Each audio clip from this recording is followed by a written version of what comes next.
Incident Management Team 3 Incident Commander. John McCullough, Assistant Sheriff, Orange County Sheriff's Department. Todd Hopkins, Division Chief, CAL FIRE and Unified Incident Commander. Daryl Vance, District Ranger, Chibuco Ranger District, Cleveland National Forest. After the speakers, we will have a brief question and answer period. At the conclusion of the press conference, our speakers will be available for individual follow-ups. With that, our first speaker, Chief Fetterman.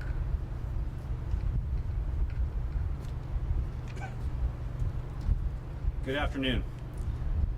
My name is Kevin Fetterman, and I have been serving as one of the Unified Incident Commanders on the airport fire in Unified Command with the Orange County Sheriff's Department, Cleveland National Forest, CAL FIRE Riverside, all of whom are standing behind me today.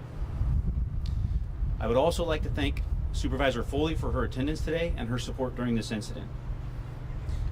It's very important for me to thank the partner agencies as well as our Orange County Fire Authority Board of Directors and everyone in the communities we have been working so hard to inform, evacuate, and protect. Your support of our first responders and the vigilance in adhering to the evacuation orders has been integral to our efforts. A few hours ago, Fire Chief Brian Fennessy stood at this very podium in remembrance of nearly 3,000 souls lost on 9/11/2001. And I want to echo his words in honor of those victims and the legacy of the 343 firefighters who made the ultimate sacrifice that day. Thank you. On the airport fire, the change in weather overnight slowed the fire's growth and empowered the ground and air forces to significantly improve fire lines, including ones that will protect the communities in the event of any wind changes. The acreage now stands at 22,376 acres, meaning we held the fire to minimal perimeter growth last night through today, and our firefighters are working around the clock to not only uphold that trend, but hopefully begin containment in the next few days. Some structures off of the Ortega Highway have been damaged and destroyed, the extent of which remains unknown at this time, as it is unsafe for our assessment teams to enter that area. There have been 2 civilian injuries reported, a medical issue and a burn patient, and we do not have updates on the status of those 2 civilians at this time. A total of 10 firefighters have received minor injuries. We continue to prioritize firefighter safety, especially as we approach the 4th day of this firefight, with many of our firefighters having worked double shifts in extremely hot conditions. Their work has saved lives and property. And while we remain at 0% containment, it's important to understand that containment includes 3 major objectives: establish, improve, and secure the fire line. Again, with the change in weather and our ongoing work, we expect to see progress in achieving those objectives in the coming days. Despite the fire's many challenges, which have included fuel moistures at critical levels and the fact that some of these areas haven't burned in decades, the terrain and topography have presented extreme challenges, but the timing of OCFA's new Firehawk helicopters could not have been better. As their nighttime drops, along with that, the helitanker drops from the Quick Reaction Force and our other helicopters have made a tremendous impact.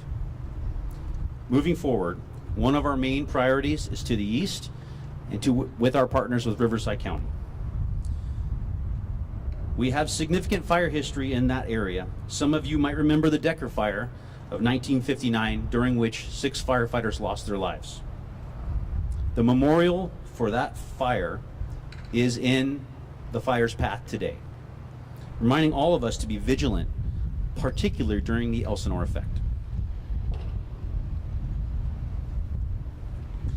I want to end by thanking our firefighters and our professional staff, as nearly every member of the OCFA has contributed to this firefight in some way, many working around the clock. As a result of this commitment, our fire stations remain covered. Our communities continue to receive excellent service, and we are beginning to see progress on the fire. Thank you.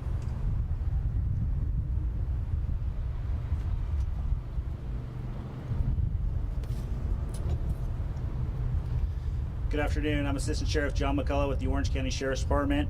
First, I'd like to thank our partners with the Orange County Fire Authority, CAL FIRE, and the U.S. Forestry Service for being in unified command with us as we've worked through this fire. Most importantly, I'd like to thank the community for their support and patience as we continue to address the changing conditions. We continue to update evacuation orders and assist with road closures to ensure the safety and security of our residents and homes.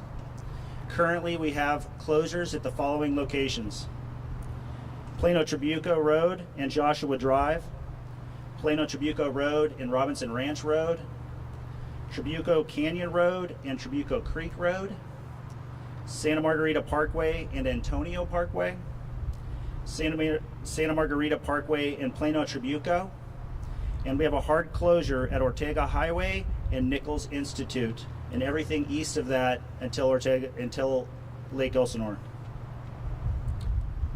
Mandatory evacuation orders continue to be in effect for the following areas: the neighborhood of Robinson Ranch in the city of Rancho Santa Margarita, the areas of Rancho Carrillo, Hot Springs Canyon, Caspers Park, Blue Jay Campground, Falcon Campground, San Juan Campground, and the Ortega Corridor.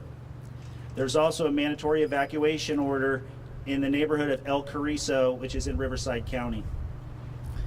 We continue to have voluntary evacuation orders in effect in the following areas: Dove Canyon and Rancho Cielo, Rancho Santa Margarita Zone 2, Trabuco Canyon, Rose Canyon, and Holy Jim Canyon, Coda de Caza Zones 1 and 2, Silverado Canyon, and Majesca Canyon.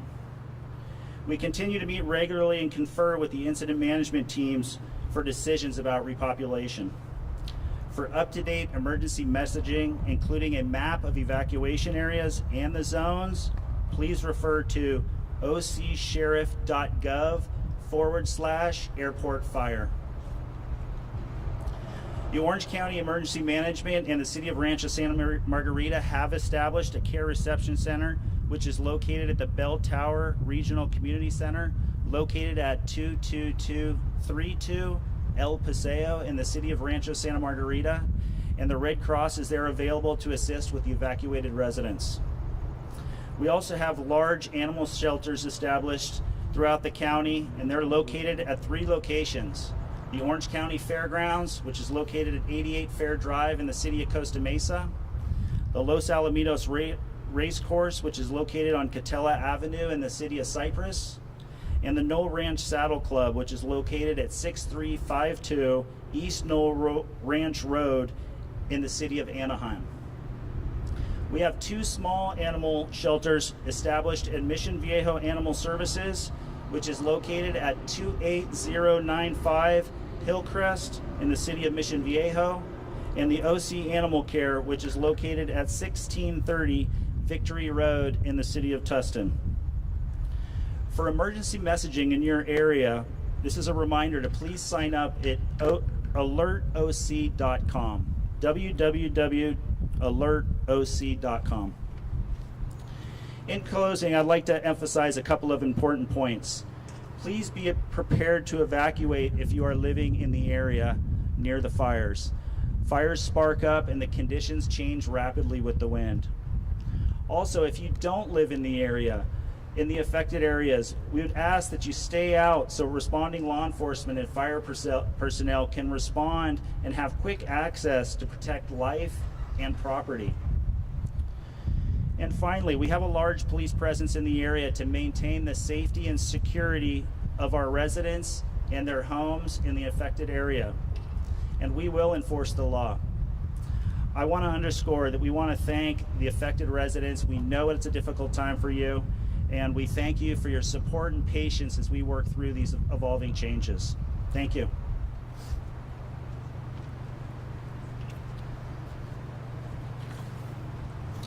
Good afternoon. I'm Todd Hopkins, Unified Incident Commander from CAL FIRE and CAL FIRE Riverside County Fire Department.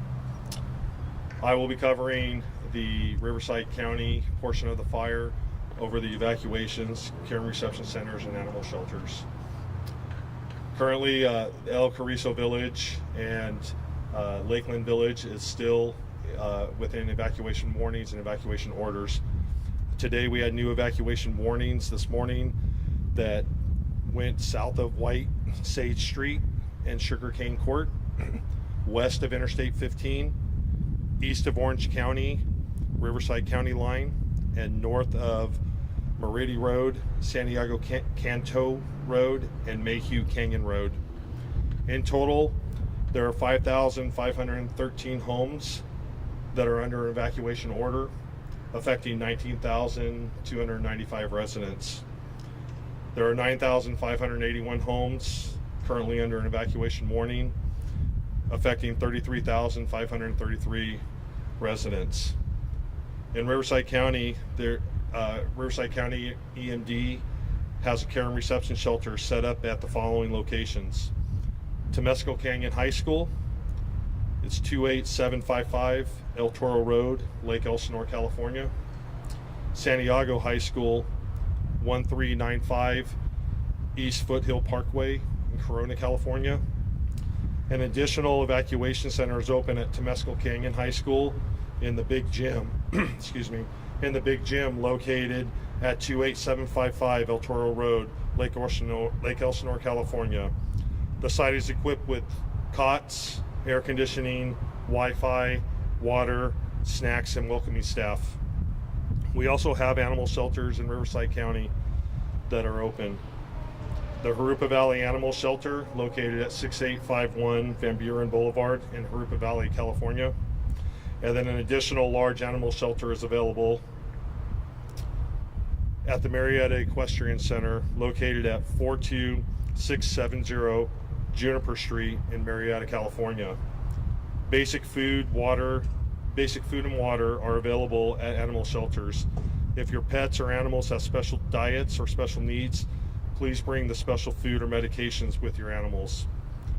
Riverside County residents needing assistance with large animal evacuations can call the following number at 951-358-7387. And then for residents of Riverside County, for notifications, if you'd like to view the map, we'd like you to visit rivco.org/alert-rivco. Again, that's rivcoready.org/alert-rivco. I'd like to thank all the citizens and all of our partner agencies also that we've been working with on this incident. For the patients from the residents, we're doing our best to get you back in during the evacuation periods, get you back into your homes. We are looking at that every day to evaluate to see when it's safe to get you back in the homes. That's one of our number one priorities. So thank you for being patient, and we will continue to go out and do the best we can of getting this fire out. So thank you very much.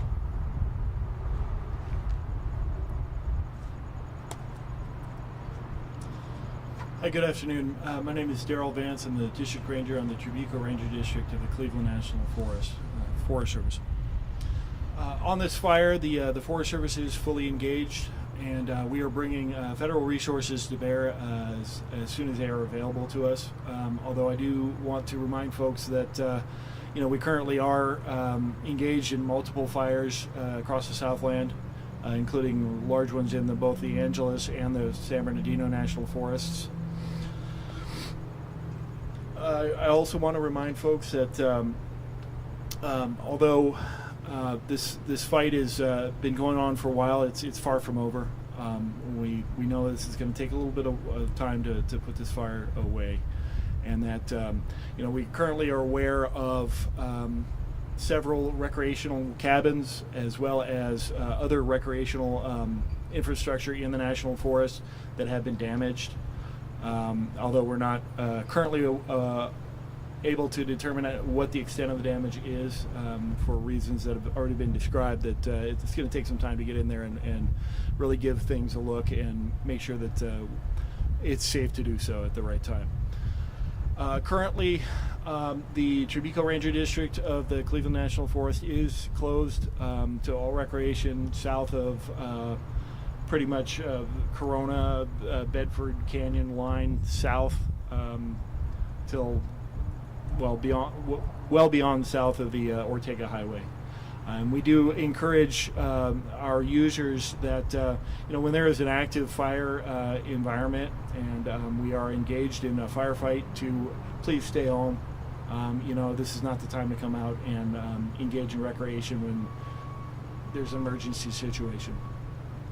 And finally, I'd like to thank all of our cooperating agencies, many of whom have representatives sitting behind me here, both Orange County, Riverside County, and all members of the community who have assisted with us. Thank you very much.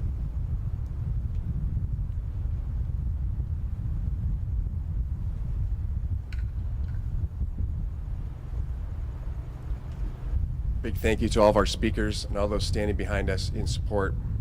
We will now open it up to a brief question and answer period. As a reminder, speakers will be available after for individual breakouts. First question. Do we have details on the number of structures that were damaged by the fire?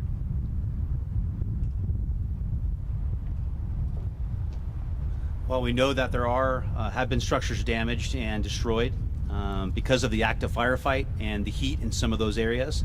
We haven't made access. We have damage assessment teams ready to go, and we'll be deployed as soon as it's safe to get in there and complete the assessment and come back with accurate information on the total.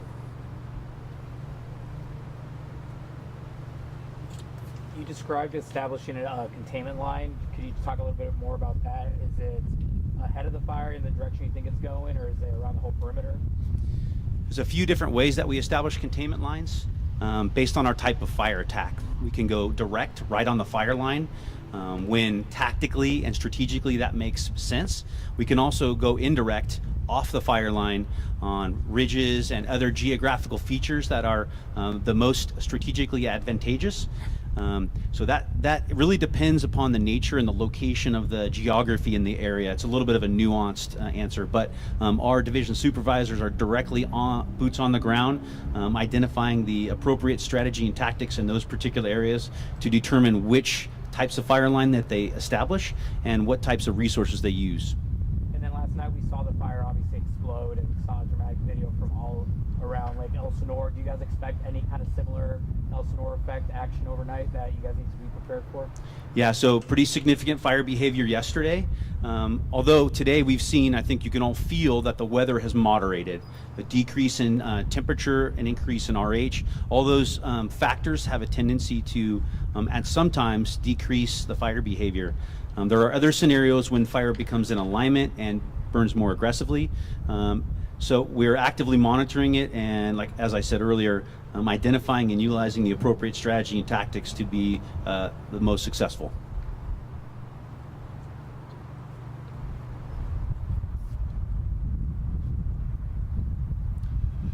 Thank you for joining us. This concludes today's Airport Fire Press Conference. Thank you.